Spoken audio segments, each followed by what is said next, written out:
Mumbai hoarding દુર્ઘટના બાદ સુરતનું તંત્ર જાગ્યું છે। સુરતમાં ધમધમતા 3 મોટા મેળા બંધ કરવામાં આવ્યા।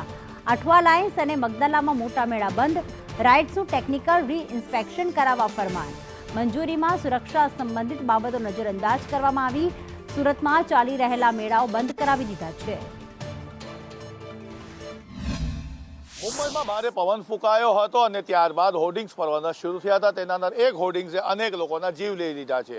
ત્યારબાદ હવે સુરત મહાનગરપાલિકાનું તંત્ર સફાળે જાગ્યું છે અને સુરતમાં આવેલા 3 જેટલા મેળાઓને બંધ કરવાના સત્તાવાર રીતે આદેશ આપી દેવામાં આવ્યા છે। કારણ કે હજુ પણ હવામાન વિભાગની આગાહી છે કે આવનારા 2 થી 3 દિવસ સુધી 40 કિલોમીટર પ્રતિ કલાકની ઝડપે પવન ફૂંકાઈ શકે છે।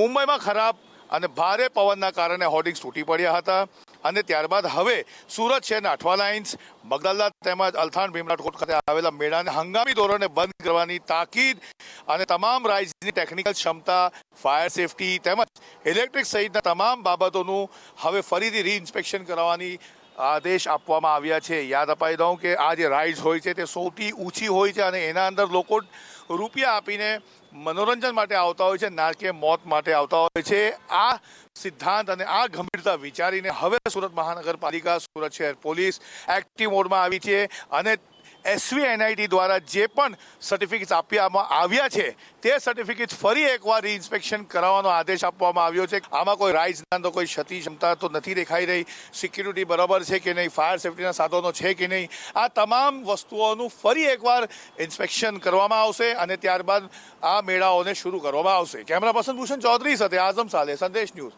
સુરત।